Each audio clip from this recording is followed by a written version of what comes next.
Panginoon, na ikaw yung Diyos na lagi makita sa amin, Panginoon. Lagi yung humble heart, lagi ay pagkakaloob mo sa lahat ng iyong mga anak.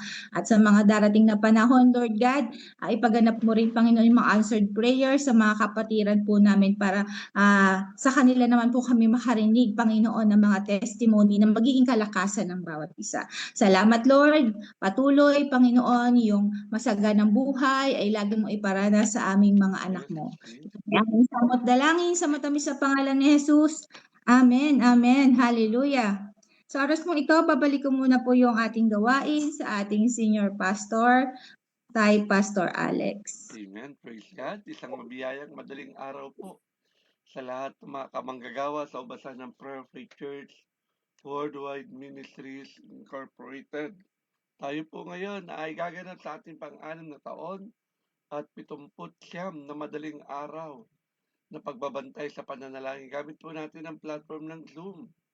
Salamat sa mga nag-join. Ilan na tayo sa platform ng Zoom? 18 na po tayo ngayon. At pumapasok si Pastora doon na pang 19. Salamat sa mga kamanggagawa na talagang naroon ng kasigasigan. Okay, sabi ng marami, pwede naman manalangin sa lahat ng oras. Opo, kahit anong oras pwede tayo mag-pray. Pero iba yung prayer po natin ngayong umaga. Amen. Na tayo talaga ay binibigyan patuloy ng Diyos ng kagalakan. Makapakinig ka lang ng kabutihan ni Lord. Talaga sa mga kamanggagawa, talagang nabibless ka na po. Tama po ba? At salamat din sa ating mga tigapanguna dahil ang ating gawain po ngayon sa paghahayag ng salita ng Diyos ay naka-FB live streaming na po tayo, naka-Facebook live na po tayo, ginagamit na po natin ang social media para ibahagi ang salita ng Diyos. Amen. Sa mas marami pa. Salamat, naka-join na si Pastor Roseni from Canada sa ating gawain sa na ito. I-share nyo rin po para mas marami po ang makapakinig. Huwag kayong magsawa i-share sa inyong wall. Dahil sa atin, parang tingin natin ay mapupuno yung wall natin ng ganitong gawain. Huwag kayong mag-alala. Sa tingin lang natin, pero darating sa panahon, marami ang sa atin magpapasalamat dahil nabahagi na natin sila ng Word of God na isang napakainam, napakalaga sa huling panahon. Tama po ba? We are living in the end times. Marami na tayo narinig ng mga salita sa paligid natin, mga balita na minsan hindi kaaya-aya sa ating pandinig. Pero sa pamamagitan ng mabuting balita na siyang ating binabahagi ngayon, marami po ang maliligtas. Amen po ba? At salamat sa ating mga tigapanguna sa buhay ng ating spiritual director, Bishop Rosab Nasuelo, kay Pastora Glory dahil sa kanilang kapaintulutan na magamit natin ang social media sa pagbabahagi ng salita ng Diyos. Araw po ngayon, May 26 na, 2026. Bukas po ay araw ng mission namin. Madaling araw po kami aalis. Amen. At loobin ni Lord na mai-provide ang aming mga pangailangan sa pagmimisyon. Talagang mission ngayon, Innova yata yung aming aarkilahin. At arkila pa lang ng sasakyan, talagang mapapraise the Lord ka na. Amen. Pati gasolina, taas na rin ang gasolina. At talaga, hindi pala, diesel pala. Dahil malaki yung aming gas na gagamitin. Naka-itemize na po lahat. Pero naniniwala ko God will provide. Kung magkakasunduan natin na tayo talaga ay makasama sa misyon, ay nandiyan kayo na sumama sa misyon. Praise God. At ang hawak pa lang namin kasyonan ay 2K. 2,000 pa lang ang hawak namin. At ang overall expenses almost 10,000. Gasoline, driver, yung sakyang Innova, okay? Yung toll gate. Kaya we are praying na ma-provide ito hanggang mamayang hapon para makatuloy kami sa misyon sa araw ng bukas. Obligado kasi dahil founding anniversary din po ng ating gawain sa POF Pasig City. Kaya sa taong ito, ngayon pa lang yata kami magmimisyon. Salamat sa buhay ni Pastor Neil na talagang nagpatuloy sa gawain natin sa POF Pasig City. Dahil si Pastor Deo ay missing in action. I don't know ano nangyari doon sa kamanggagawa natin yon na napunta ng Cagayan Valley. Wala akong communication sa kanya eh. Kaya we are praying na ah, hindi siya madaya ng muli ng sanlibutan ito, sa alok ng sanlibutan ito. Okay? Kaya sa araw pong ito, napakainam po kasi ng mensahe para po talaga sa atin lahat to. Kung magsisimula ka ng hindi tama, kailangan tapusin mo na ng tama. Okay? Kaya sa oras na to, yan po yung ating topic. Ang gagamitin po natin kamanggagawa, yung ating tigapanguna sa POF Egypt na meron 3 na sila roon ng mga kamanggagawa natin. Salamat sa buhay ng kapatid na ito na kagagraduate lang din po sa ating Bible Seminary. Tinatawagan na po natin si PME Susan Ilyao from POF Egypt chapter. Nak, it's your turn. Amen. Praise God. Isang mapagpalang araw po sa buhay po ng bawat isa. Maraming pong salamat muli sa Panginoong Diyos na tayo ay magagamit na makapagpahayag po muli ng kanyang mga salita. Tunay na napakabuti po ng Diyos. At bumabati rin po ako sa ating, especially po sa ating mga tagapanguna, sa ating minamahal na Bishop Ross, kasama po ni Pastor Glory, at sa ating butihing Senior Pastor, Reverend Dr. Alex Nosuelo, at sa ating butihing Reverend Dr. Jay Nosuelo, at sa lahat po ng mga Council of Servants, sa lahat po ng mga leaders at sa 61 pastors po ng Prayer for It Worldwide Ministry, at saka po akong kamanggagawa, PME and church worker, at sa lahat po ng nanonood at manonood pa sa ating FB live streaming. Isang maganda at pinagpalang buhay sa bawat isa. Kaya ngayon po, tayo po ay dadako na sa ating pag-aaralan ngayon, at ang salita po ng Diyos ay matatagpuan po sa Ecclesiastes chapter 7 verse 8 to 12. Amen po. Basahin po natin. Hintayin po natin yung sa screen sharing. Amen. Hallelujah. Amen. At ito po ang sinasabi. Verse 8. Ang wakas ng isang bagay ay mas mainam kaysa pasimula. Ang pagtitiyaga ay mabuti kaysa kapalaluan. Pag-aralan mong magpigil sa sarili, mangmang lamang ang nagtatanim ng galit. Amen. Huwag mong itatanong kung bakit mabuti noong araw kaysa ngayon, pagkat iya'y tanong na walang katuturan. Verse 11. Ang taong nagtataglay ng karunungan ay higit na mainam kaysa minamanang kayamanan. Verse 12, ang tulong na magagawa ng karunungan sa tao ay tulad na magagawa ng salapi. Ang tao'y maliligtas ng kanyang karunungan at ito ang kabutihan ng kaalaman. Papuri sa salita po ng Diyos, tayo po ay manalangin. Amang banal at makapangyarihang Diyos, maraming salamat po sa panibagong pagkakataon na muli makapag-aral ng iyong salita, Panginoon. Sa iyong presensya at karunungan, Panginoon, hinihiling po namin na ang pagsamo mo po, Panginoon. Buksan mo ang aming mga puso at isip upang maunawaan po namin na kahit minsan ay nagsisimula kami sa kahinaan, pagkakamali at pagsubok, maaari pa rin kami magtapos na maayos sa pamamagitan mo po, O Lord God. Gabayan mo po kami, Panginoon, at baguhin mo ang aming buhay sa pamamagitan ng iyong salita. Pangalan ni Jesus. Amen. Amen. Praise God. Muli po, isang mapagpalang umaga po sa ating lahat at sa lalong higit sa ating Panginoong Diyos na buhay. Palakpakan po natin ang ating Panginoon. Amen. Tunay napakabuti po ng Lord. Isang pribilehiyo na naman po na makapagpahayag ng kanyang mga salita.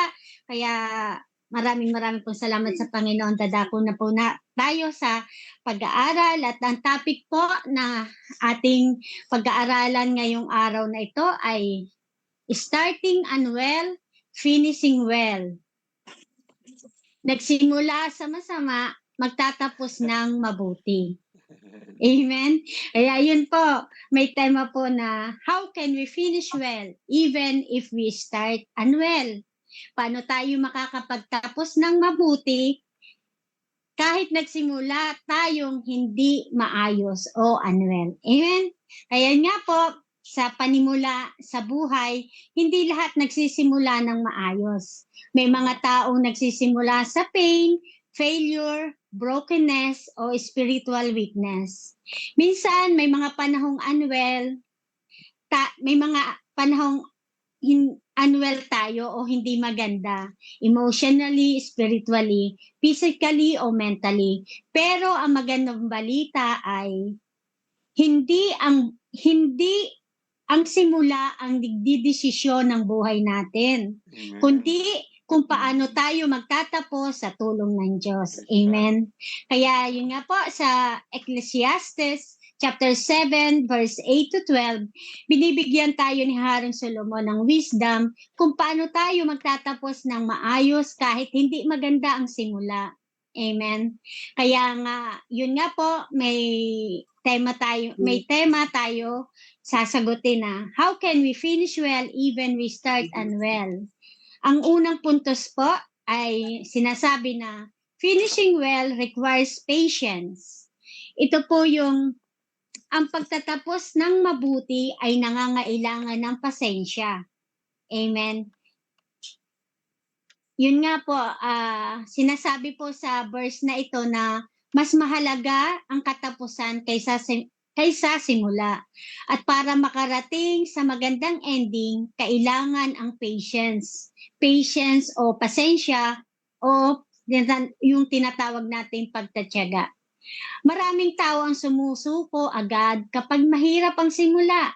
Pero ang taong marunong maghintay at magtiis sa proseso ay makakaranas ng paglago at katagumpayan, ang pananagumpay, growth and victory.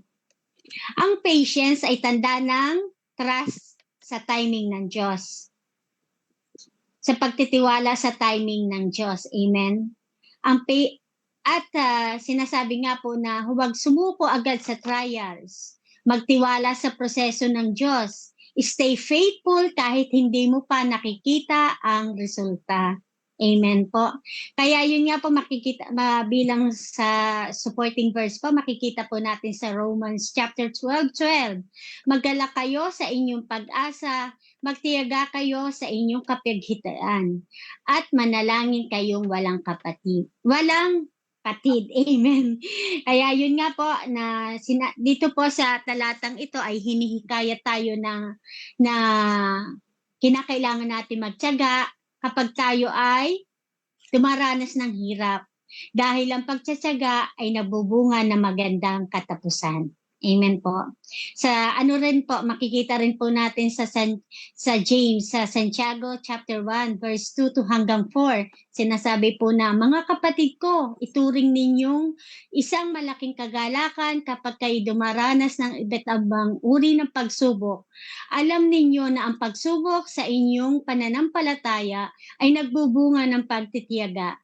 At hayaan ninyong lubusin ang pagtitiyaga upang kayo ay maging ganap at walang kakulangan. Yun nga rin, ibig sabihin po nito na ito po ay sumusuporta na idea na ang pagsubok sa simula ay nagiging daan para sa mas mabuting wakas. Isang matatag at dalisay na pagkatao. Amen po. Kaya yun nga po bilang illustration natin, ang gagamitin natin illustration dito sa point 1, yung finishing well requires patience, ay sa buhay po ni Joseph, Joseph the Dreamer. Ito po ay makikita po natin ang kwento ng buhay po ni Joseph sa Genesis chapter 37 hanggang 50. Hindi po ba doon si Joseph ay nagsimula po siya sa betrayal, pagkaalipin, at pagkakakulong. Di po ba nakulong siya doon, pinakulong po siya kinulong po siya ni Potiphar dahil po yung sa asawa po ni Potiphar ay kumbaga inano po siya na kumbaga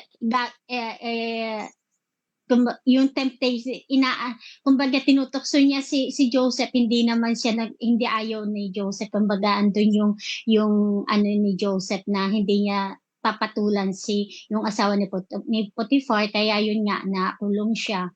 Tapos yun sa hindi maganda ang simula, di po ba kahit sa simula naman hindi maganda po yung journey ng buhay ni Joseph, di ba? Yun nga, una inano siya ng mga kapatid niya, binenta siya, di po ba? Hanggang sa punta siya kay Potiphar, hanggang makulong po siya, doon sa mabilanggo po siya.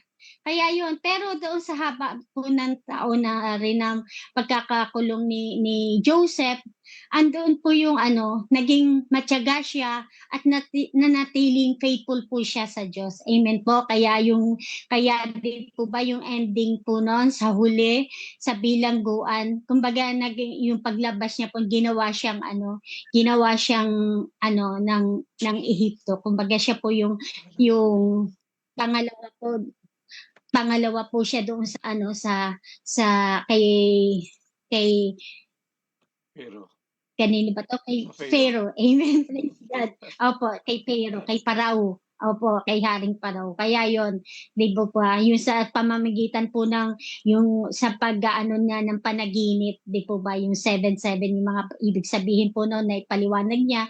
Kaya yon, pinagkatiwalaan po siya ni King Pharaoh at yon, sa pamamagitan at di po ba yung pinakamaganda doon sa huling party po ng niya yung nakilala po niya, nagkabalikan sila ng pamilya niya, di po ba? Ang ganda-ganda po ng na yon ng po ni Joseph the Dreamer. Kaya talagang yun yun po ang pinakagusto ko talagang talagang nakakaiyak po yun, yung pinakhuling party po ng niya. Andun talaga yung pananagumpay. Talagang kung talagang from the beginning ng niya ay naandoon talaga yung pagiging faithful ni Joseph. Kaya yon, ang lesson po natin na makukuha dito ay kahit mahirap ang simula, ang pasensya at pagtitiwala sa Diyos ay nagdadala ng magandang ending. Yun po. Kaya yun, dadako na po tayo sa pangalawang puntos na how can we finish well even if we start unwell? Paano tayo makapag-finish well kahit nagsimula tayong unwell? Yun po, sa teksto po na sa Ecclesiastes chapter 7 verse 9, pag-aralan mo magpigil sa sarili, mangmang lamang ang nagtatanim ng galit. Amen. Amen po. Kaya yon, para makapag-finish well, kailangan nating matutunang kontrolin ang galit at emosyon. Ang uncontrolled anger ay sumisira ng relasyon, ministry at spiritual life. Maraming tao ang hindi natatapos ng maayos dahil sa bitterness, pride o galit. Kapag tinulungan tayo ng Diyos na kontrolin ang emotion natin, nagiging wise tayo sa decision. Amen po ba? Huwag mag-react agad kapag nasasaktan. Ipag-pray mo na bago magsalita. Patawarin ang mga nakasakit sa iyo. Amen. Amen. Yun po sa supporting verse, makikita po natin sa James chapter 1, verse 19 to 20, sinasabi po na, mga minamahal kong kapatid, tandaan ninyo ito, dapat kayo maging mabilis sa pakikinig, ngunit mabagal sa pagsasalita at mabagal sa pag-iinit ng ulo, sapagkat ang galit ng tao ay hindi nagbubunga ng katwiran na nais ng Diyos. Amen. Kaya yun nga po, sa pamagitan nga po ng verse na ito ay ito po ay pagbibigay ng practical na hakbang na makinig muna bago magsalita at huwag magpainit agad ng ulo. Amen po. Before natin ibubuka yung bibig, kapag huwag ka na muna, huwag ka magsalita. Mo na lang. Opo. Kaya yon na kinakailangan natin na makinig makikinig at makiramdam tayo. Huwag agad padalos-dalos. Kasi kapag once na binitiwan mo na yung mga salita na yun, hindi mo na yan kayang bawiin pa. Amen po. Kaya yan makikita rin natin sa Proverbs chapter 14 verse 29 na ang magpasensya ay nagpapakita ng matinding karunungan, ngunit ang mainitin ang ulo ay nagpapakita ng kamangmangan. Kaya yun nga po na pinapakita po dito na ang pasensya ay kasing kahulugan ng karunungan. Kapag mapasensya ka ay meron kang karunungan. Pag ikaw ay mabilis magalit, ibig sabihin ay kamangmangan. Amen po. Kaya yun nga po bilang illustration sa point 2, finishing well requires self-control over anger. Ang pagtatapos na mabuti o maayos ay nangangailangan ng pagpipigil sa sarili laban sa galit. Ang illustration po dito ay makikita po natin sa Genesis chapter 4 verse 1 to 8. Ito po yung kay Cain at kay Abel. Si Cain ay nagalit ng hindi tanggapin ng Diyos ang kanyang offering. Sa halip na magsisi, pinairal niya ang galit. Dahil sa uncontrolled anger niya, pinatay niya ang kanyang kapatid na si Abel. Kaya nga po ang lesson na makukuha po natin dito ay ang galit na hindi na-control ay pwedeng sumira sa magandang future. Amen? Kaya yun po, dadako na po tayo sa pangatlong puntos na ito po ay sinasabi na finishing well requires wisdom, not living in the past. Amen? Ang pagtatapos ng mabuti o maayos ay nangangailangan ng karunungan na hindi nabubuhay sa nakaraan. Ito po ay makikita natin sa teksto natin po na sa Ecclesiastes chapter 7 verse 10 to 12. Sinasabi po, huwag mong itatanong kung bakit mabuti noong araw kaysa ngayon, pagkat iya'y tanong na walang katuturan. Verse 11, ang taong nagtataglay ng karunungan ay higit na mainam kaysa minamanang kayamanan. Ang tulong na magagawa ng karunungan sa tao ay tulad ng magagawa ng salapi. Amen po. Kaya nga po na ang tao'y maliligtas ng kanyang karunungan at ito ang kabutihan ng kaalaman. Minsan, hindi tayo makamove forward dahil nakatingin tayo sa nakaraan. Mga failures, regrets, o dating magagandang araw, yun na, ay, ang ganda-ganda nun, no?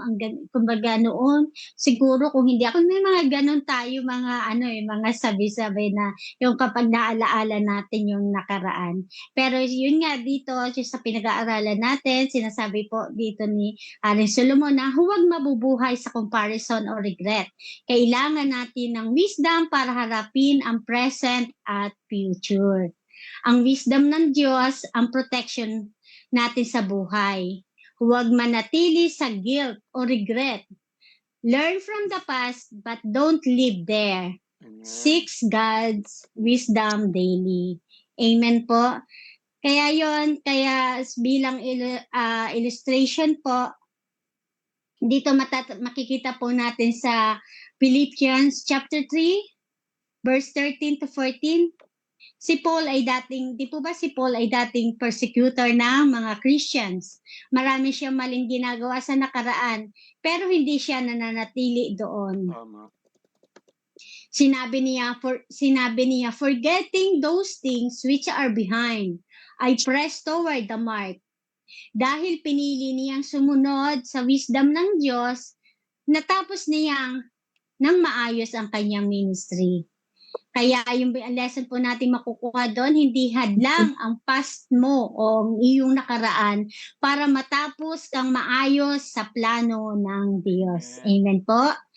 Kaya yon bilang pagtatapos, ang conclusion po natin, paano tayo makakapag-finish well kahit nagsimula tayong unwell.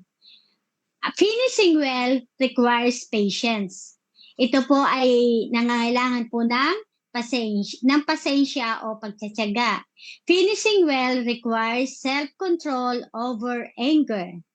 Finishing well requires wisdom, not living in the past. Maaaring hindi maganda ang simula mo, may pain, failures, regrets, o brokenness. Pero tandaan, kayang baguhin ng Diyos ang ending ng buhay mo. Amen? Praise God. Hindi mahalaga kung saan ka nagsimula. Ang mahalaga ay manatili kang faithful sa Lord hanggang sa dulo. With God, you may start unwell, but you can finish well. Amen. Tayo po ay manalangin. Panginoong Diyos, maraming salamat sa iyong mga salita. Salamat dahil pinapaalala mo po sa amin na hindi ang aming simula ang nagtatakda ng aming katapusan. Tulungan mo kami maging matyaga sa trials, magkaroon ng self-control sa galit, at humingi ng karunungan upang hindi kami mabuhay sa nakaraan. Amen, Lord. Pagalingin mo ang aming sugat, alisin mo po ang bitterness, at gabayan mo kami sa tamang landas. Naway matapos namin ang aming takbuhin ng may katapatan at katagumpayan sa iyo. Sa pangalan ni Jesus, Amen. All glory to God. Amen. God Amen. bless Praise po sa God. lahat. Thank you. Salapakan natin ng Diyos sa buhay ni Pemi Susan Iliao from Egypt. Narinig po natin ang kapahayagan ng salita ng Diyos sa atin ngayon. Kaya kung karamihan naman talaga sa atin hindi naman tayo nagsimula ng maayos Tama po ba? Ano bang buhay meron tayo nung wala tayong Kristo? Tama po ba? Marami tayong kahirapan, marami tayong kamalian, kabiguan. Minsan may mga masasakit na sitwasyon din tayo nararanasan. Pero naging magandang balita para sa atin, hindi basihan ng Diyos ang ating simula, kundi kung paano tayo magtatapos. Amen. Kaya nga, ang requirement yung katapatan up to the end Kaya tama yung sinabi doon sa binasa ng ating binigay na teksto ng ating tagapagayag ng salita ng Diyos. Ecclesiastes chapter 7 verse 8, madaling tandaan. Better is the end of the thing than the beginning thereof. Mari pangit ang umpisa natin, ang simula natin sa buhay na ito.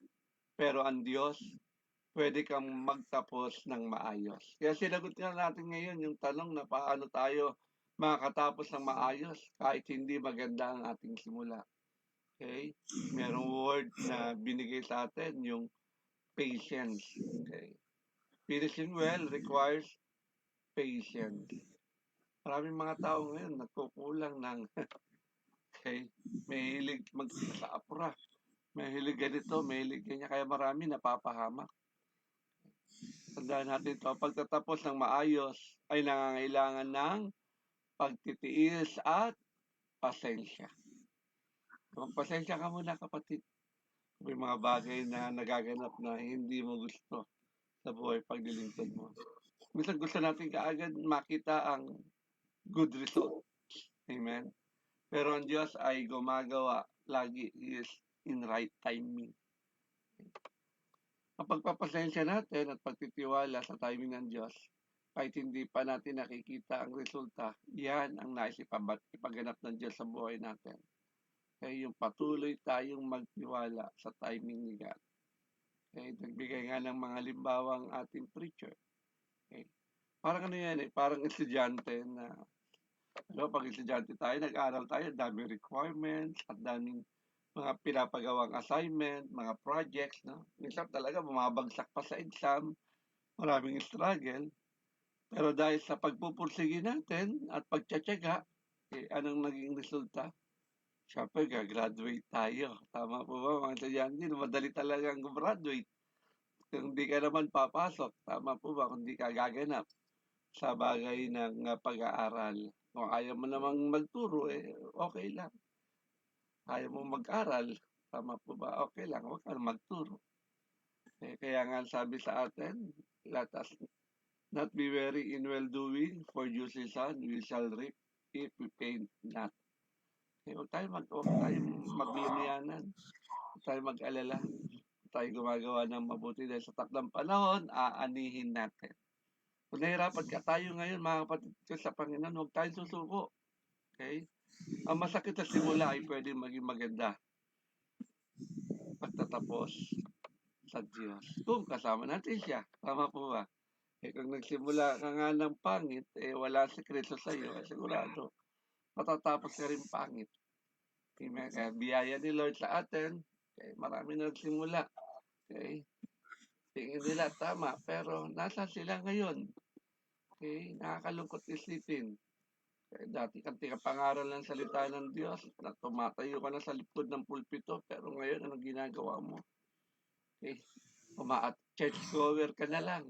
Wala ka nga ministry sa church. Okay? Kapatid, hindi pa tapos ang Diyos sa buhay mo. Maaari nagkamali ka, nagsimula ka ng tama, nagkamali ka, pero hanggat nabubuhay ka, may pag-asa pa rin. Tama po ba? Matatapos ka pa rin ng maganda kung we are in the presence of God. Paano tayo magtatapos ng maayos kahit hindi maganda ang simula? Second point niya, anong required niya? Self-control. Pagpipigil sa sarili. Over-anger. Specify niya. Okay? Kasi kapag nagagalit na tayo, kung ano ng mga hindi magagandang salita lumalabas sa ating bibig. Okay? Kaya nga kasama yan sa sa spiritual gift na ibinigay sa atin. Okay? A fruit of the Spirit. Okay? Yung huling-huli, self-control. Kapatid sa Panginoon, para makatapos tayo ng maayos, sabi ng ating preacher, kailangan natin matutunan na kontrolin ang ating galit. Mas masarap magmahal kaysa sa magalit. Okay? Mas masarap nakangiti kaysa sa nakasimangot. Tama po ba? Okay. Maaring ang buhay natin ay na pwedeng masira kung impulsive tayo sa anger. Kaya kailangan meron tayong self-control. Ang galit na hindi kontrolado, mga kapatid ko sa Panginoon, nakakasira yan ng relasyon. Kaya nakakasira din yan ng desisyon. Maging sa paglago nating spiritual, kaya ang galit na yan, kaya nga as much possible, instead na magalit ka, tiwala na natin kay Lord yan. Tama po? Okay. Kasi parang ano yan, kanina estudyante ngayon, parang empleyado yan eh. Okay? Na magaling ka magtrabaho, mahusay naman yung ginagawa mo. Pero dahil uncontrolled yung galit mo, ano nangyari? Mag-aaway kayo ng boss mo, mag-aaway kayo ng employer mo, mag-aaway kayo ng amo mo. O ano nangyari sa trabaho mo? Kahit na sabihin mahusay ka, masipag ka, pero dahil meron kang uncontrolled anger, tiyak ako masisira yung relasyon mo sa boss, sa amo mo. Okay? At siyempre, pag nasira ka sa boss mo, tanggal ka sa trabaho kahit mahusay ka. Tama po ba? Tandaan natin mga kapatid ko sa Panginoon.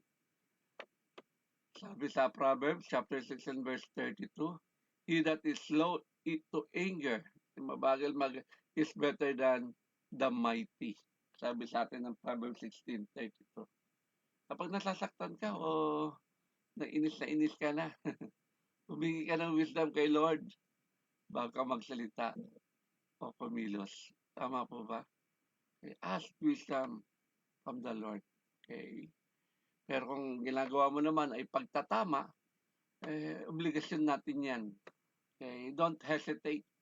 Kasi may pananagutan tayo. Kapag mali, nakita mo, tinolerate mo. Okay, mali. Hindi na biblical, out of context na. Okay. Minsan mali na nga, nagpipretend pa tayo hindi mali.